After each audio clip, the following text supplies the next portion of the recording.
Bravery is a skill, not a personality trait, and it is the fastest, most powerful skill to creating the career and life you really want.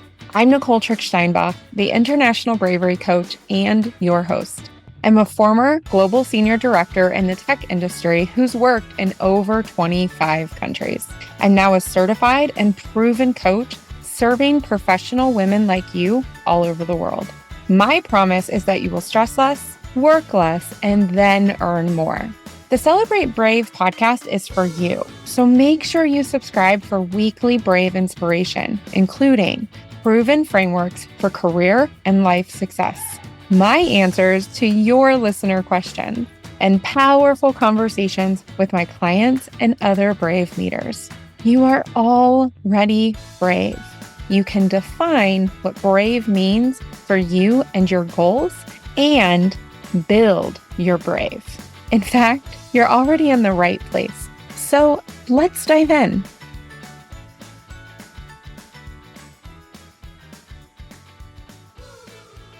Welcome to the last episode of Yes, December, which followed November. And today I have the deep pleasure of sharing a conversation between myself and Rochelle Marie. Rochelle works with women who are ready to lead inside of their organization. She uses psychology and brain science and real world experience because Rochelle is both an entrepreneur and an employee. Now, she helps you become what she calls a leader 2.0, and I just love that idea. Her podcast is called Her Leadership Coach, and she explores a lot of different topics around leading and career progression for women in a post-pandemic corporate world.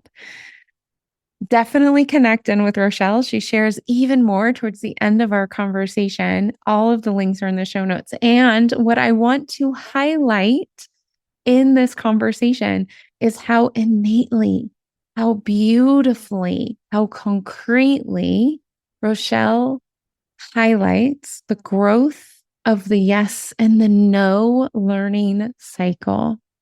Because I know from my lived experience, you know from your lived experience, and the research also backs us up that all of our yeses become nos, and all of our nos lead towards our yeses.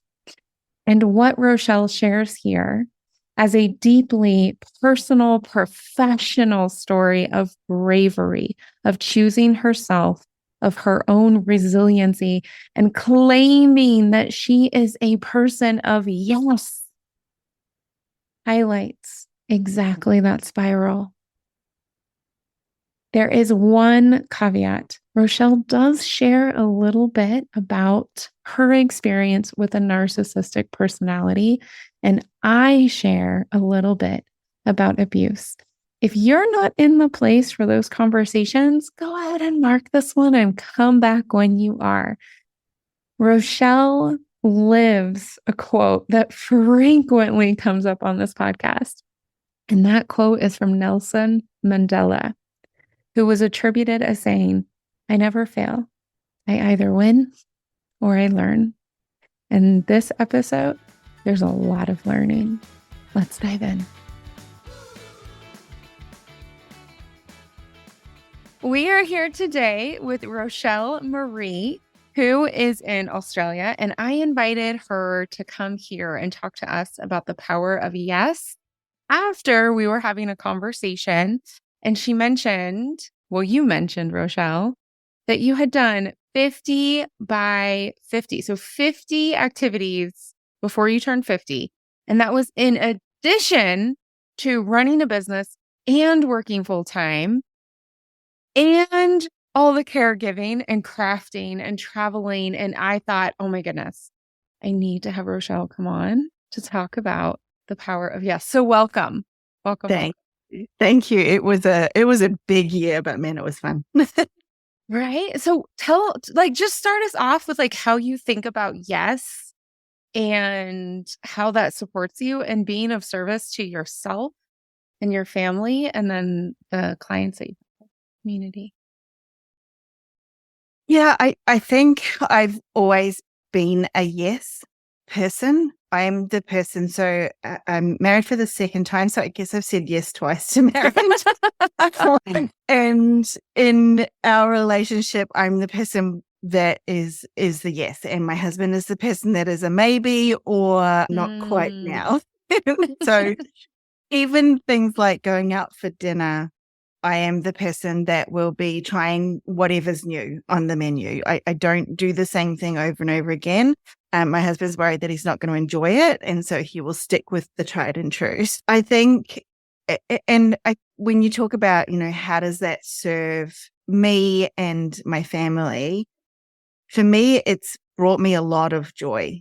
Some heartache. I'm not going to say my whole life has been joy. There's definitely been heartache to me saying yes to things, and we can certainly talk about that. But to me, trying new things, which is what the 50 by 50, I did a 50 by 50 podcast, which was one of the new things that I was going to try in my 50 by 50 list. So it was a little bit meta, that podcast.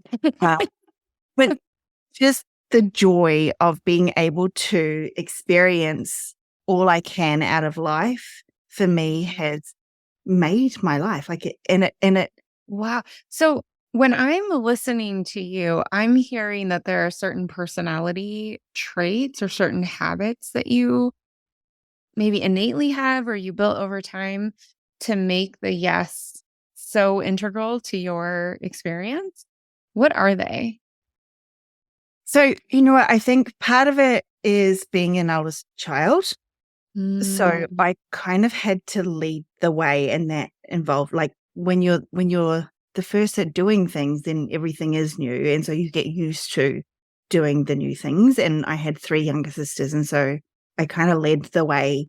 I was the one going, let's do a dance concert. We'll have to learn whatever choreography I decided it was going to be and put that on for our parents. I'm sure they had a ball.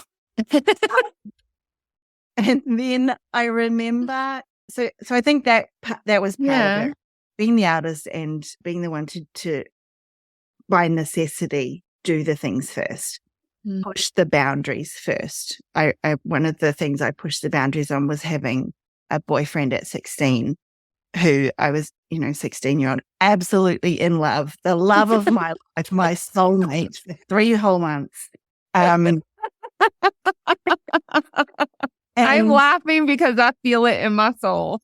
And I was pushing the boundaries to go, can he come and stay the night? Not even with me, just can he come and stay the night? We'll watch some movies. And I got no's, but kept pushing. Come to my little sister, who's 6 years younger than me, and her partner, who is now her husband, many years later, was allowed to stay the night when she was 13. And I'm like, yeah, okay, I see how this is now.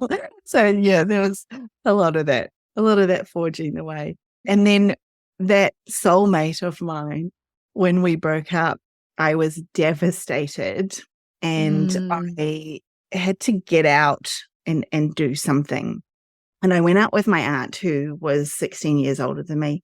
And one of the things she said to me at the time was, you never regret what you do. You only regret what you don't do. Yeah. And I took that to heart. Like, that has my motto for the entire of my life from the age of 16 on, is really leaning into what she told me back then. Oh, I have to agree. I have very few regrets in my life, but actually, I'm like trying to catalog really quickly. The biggest one right now is I could have had German citizenship, and I was just like, yeah, but why? Yeah, but why? And I'm like, yeah, why not, Nicole? Like, why? Like, I implicitly said no to myself because I was like, yeah, but why? When there was so much potential power there in the yes. Yeah. Okay. So your role and then mentorship. And it sounds to me like you have an insane amount of resiliency, or like stand back upism, as I explained it to my little one. Yes. And I suspect that has come from trying so many new things. I don't know that was there at the start necessarily. And I'm not going to say it wasn't. I think about that a lot, I think, to see if I could discover that really early on. I know there were times that I was not. I remember being at a birthday party when I was about 8 and I lost musical chairs. I didn't win. And I was and I was devastated. And I remember my mum coming and picking me up and me hiding behind her skirt. So, I don't think the resilience was huge as a young child. And yet the more I did things, the more I stepped up and very big on stepping out of my comfort zone.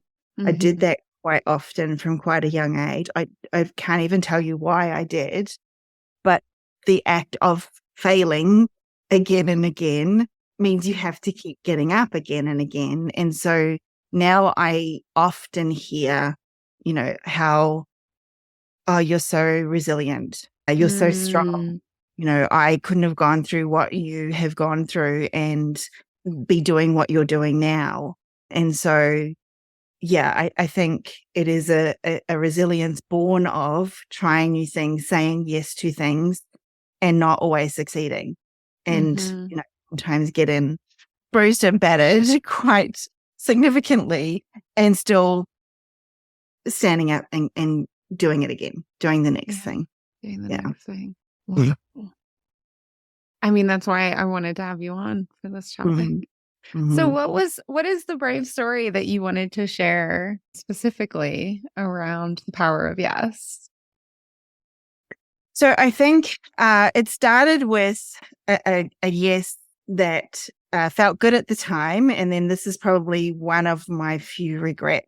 Although even in saying that, there's lessons learned. So I don't entirely regret it. But I was separated from my husband. We've been separated for a couple of years. My first husband, we've been separated for a couple of years. And I said yes to online dating.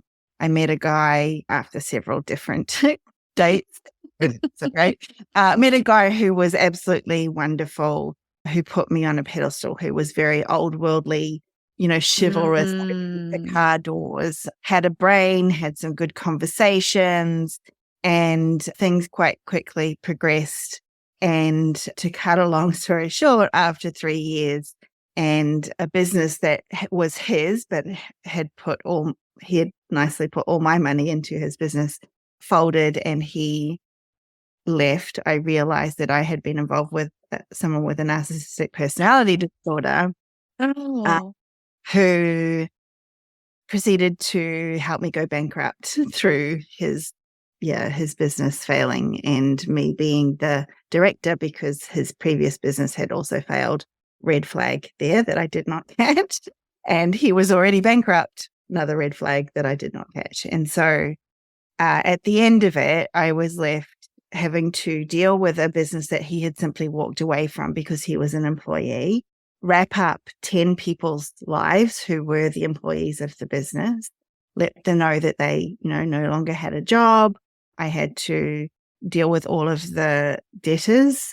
I had to get in an agency to wrap it all up, and I lost the 2 houses that I owned at that stage and had to start all over again. I had to move out of my house that I was living in at the time and find somewhere cheaper to live, which fortuitously was with my now husband. It was a traumatic time. I retreated quite a lot during that time. For a couple of years, for the first time in a long time, was not running any type of business because it had scarred me to the thought of, I don't know if I want to put my head up again. I'll just do my job and, enjoy this relationship that I'm in now and say yes to other things. And then, so that was maybe a year, I think. And then I started to get itchy feet because, as an entrepreneur, it's in you, right? There's something in you that keeps you looking for more, looking to help the world, looking for what's next. And so that started to raise its head. And yet, in the back of my mind was this man with narcissistic personality disorder and the havoc he'd already tried to wreak on my life. So not only had he helped me go bankrupt, he'd also tried to get me fired. So yeah, done some online stalking with my children, and yeah, there was some, pretty awful things going on. And so I was worried that if I were to start another business, he would do anything in his power to cut me down. And they're kind of known for that. They don't let Yeah. go. They hold a Yeah. grip for a really long time. And so that was a big lot of stuff that I needed to work through. And I got to the stage after doing a lot of work on myself of, Mm. you know what, he doesn't get to control me anymore. He doesn't get a say in what I do and don't do. And I am called to start this business. And there was a calling for the business that I now run. And I'm just going to do it. And he can do his worst. And I'm going to do it anyway. So that was a big yes. You brought the capital letters brave story. Wow. So if I was to put that into the framework, the clarity was I felt the calling. Mm. The accountability was this is who I am. I'm itchy. I'm an entrepreneur and I am not controlled. Yes. And then the momentum was everything that you've done, from setting it up, the website, the clients, the podcast, the relationship, like all of those things, starting with who you really are, uncontrolled. Yeah. Oh, that is very powerful. And what a powerful story as well, to how a yes becomes a no, becomes a yes, becomes a no, becomes right. And that moving forward that you brought in about living the life you really want to be living by being a person who is a yes. Yeah. Wow. I had, just to normalize it, because I know that there's a number of people in my audience who have dealt with abuse in its many forms, financial, emotional, sexual harassment, etc. And having these conversations is really empowering, right? I also was very concerned when I started my business because I had blood relatives who tried to get me fired because I was living in the United States, and I went to marches and protests for human rights, for dignity for all, etc., and was posting about it on social media. They submitted those posts to my employer, a German company, who could not have laughed harder. Yeah. Right. But when I went as an entrepreneur, it was, and sometimes it still is quite concerning. So these lingering effects of recovering, of growing through abuse, stay for a very long time.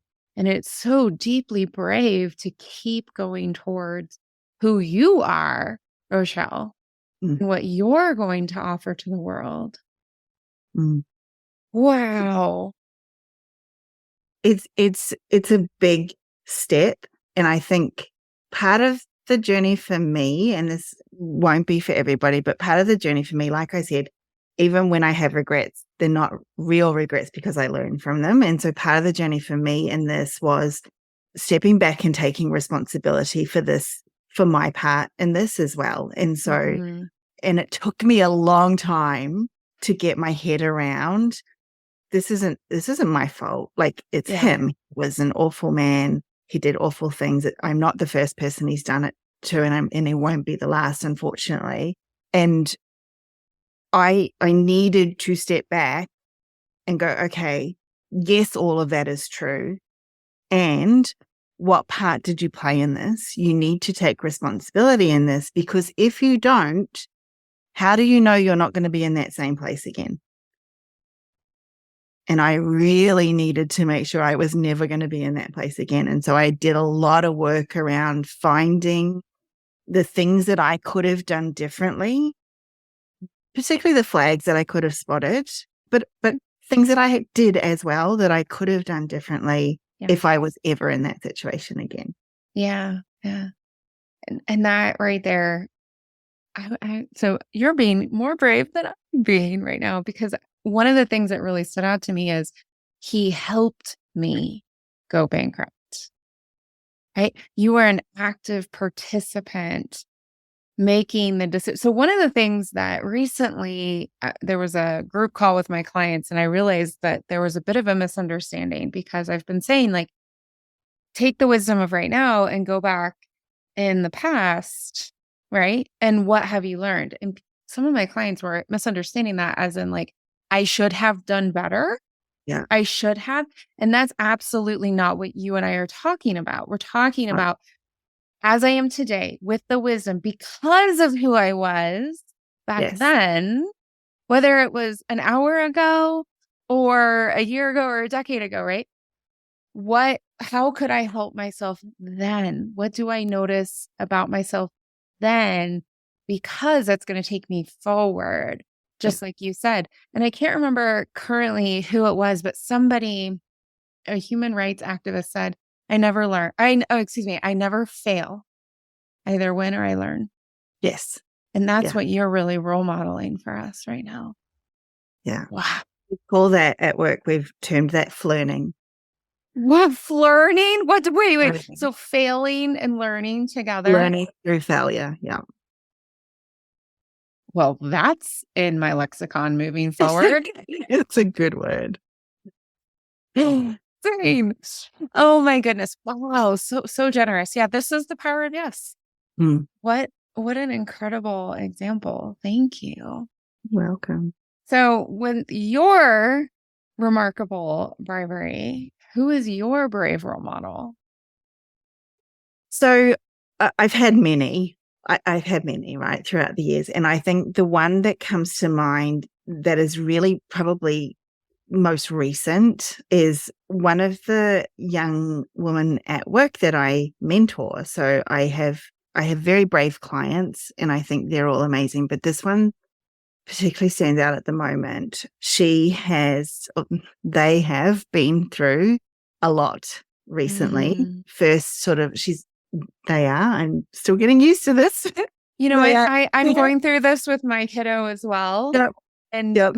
like they offered me so much grace. So I just want to normalize that. Yeah. I also stumble often. So yeah. Especially when it's new and it's in the process happening. And so I'm relating to them one way and need to relate another. But yeah, they've been through initially saying, okay, I am attracted to women and that's a big deal for me. And was brave enough to let her parents know, was worried about that their parents know. And then also now grappling with, I'm not clear on what my gender is. Mm-hmm. And for now, I don't identify with either. And I'm going to take steps and experiment with this and see where this ends up. And the bravery to do that alone, I've found is huge. Yeah. And also, they are an advocate, a huge advocate already for the LGBTQI community, for the First Nations community, for gender equality. As a young 20-year-old, they are continuously posting on LinkedIn, on even the work. We have Viva Engage, what used to be Yammer. Even in there, out loud, talking about this stuff that so many of us hold back from talking about just in case. And they're not only going through their own stuff in a really, difficult way and still trying to grapple with it and what it means and is it real and all of the questions that they have, and not allowing that to hold them back and being out there and, really bravely showing up for the rest of the community. And I just it's so inspirational to me to see them out there like that and doing those things, knowing that this world is not all that kind often for people that are going through it, let alone for people that are standing up for others going through it. So they are my bravery role model right now. Oh gosh, that warms my heart so Mm. much. That warms my heart so much. Thank you so much for sharing. Oh, so Gosh, yeah.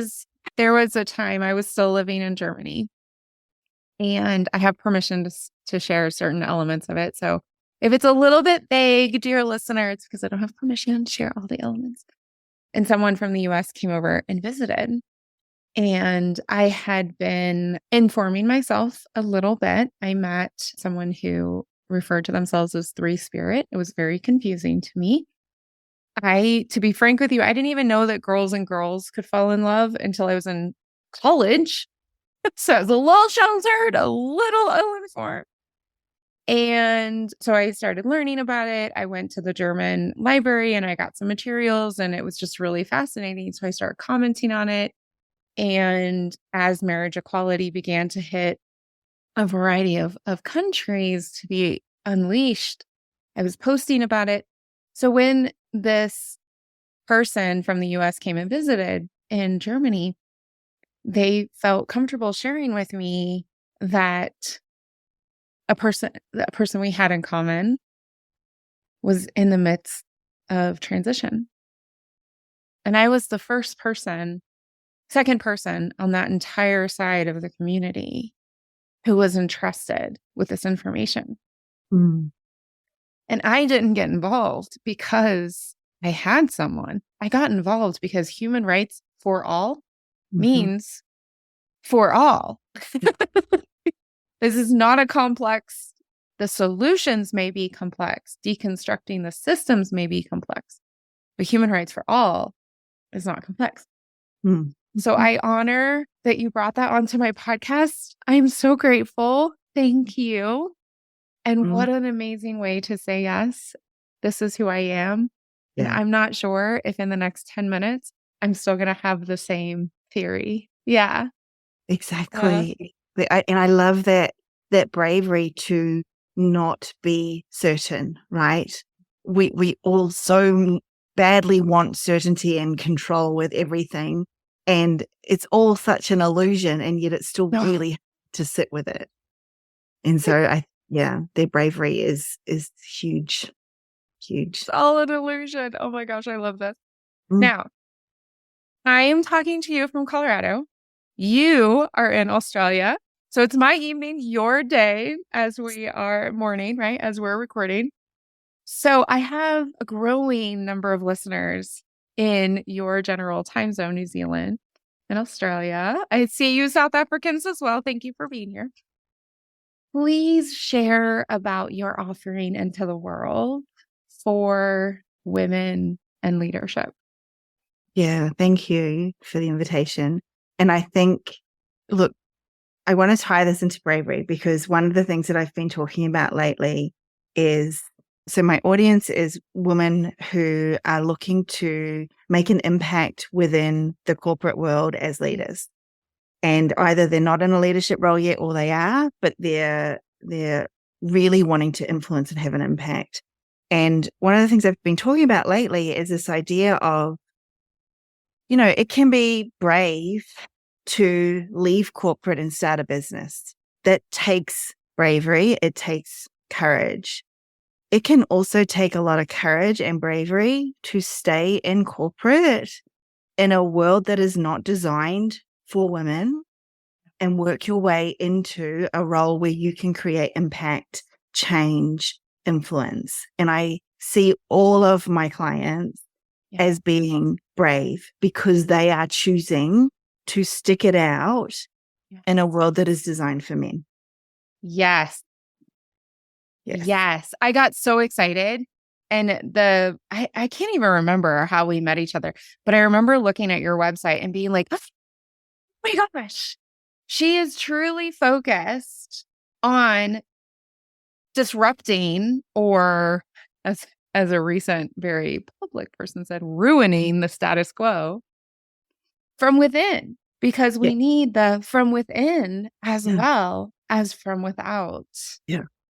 It's so important to me that we support women who are staying within, because the alternative is we go back to the world we had what are we, about 50 years ago now, before women really started to, get into the workforce, and it's not that it's changed that much, unfortunately, but all of our science, our products, our services are all geared to people that are not us. Yes. When we're not at the table, we don't get to say, here's the things we need to study in science. Here's the conclusions we can make from that data that we're seeing in science. Yes. And if we're not there, we don't get a say anymore. And so we have to help our women in corporate be brave, hack it out. Like it is tough sometimes. I am there, I am in it. And sometimes you feel like you are, as one of my colleagues says, shouting loudly into the void. Mm-hmm. And there are ways that we can do it. And that's what I'm there for. I am there to help women make that impact, be the influence, create the change within corporate as leaders. And so, that's my business. And is it a group program? Is it one-on-one? How does it work? So I'm just about to launch a beta program, which is both. And I'm super excited about this. It's a 6-month program where you get to find out how the barriers that we face in corporate, the biases that we've faced in corporate for so long, have unfortunately started to be ingrained within us, and we've started to believe them. So, look, there needs to be systemic change. There is no doubt about it. And there needs to be change from within. And I think they both have to happen at the same time. And so what I am there for is helping these women to become leaders from the inside out, really identify what their genuine goals are, not the goals we think we should, but the goals we've been told to have. Find what our inner glass ceiling is. Mm-hmm. And then completely just smash through it.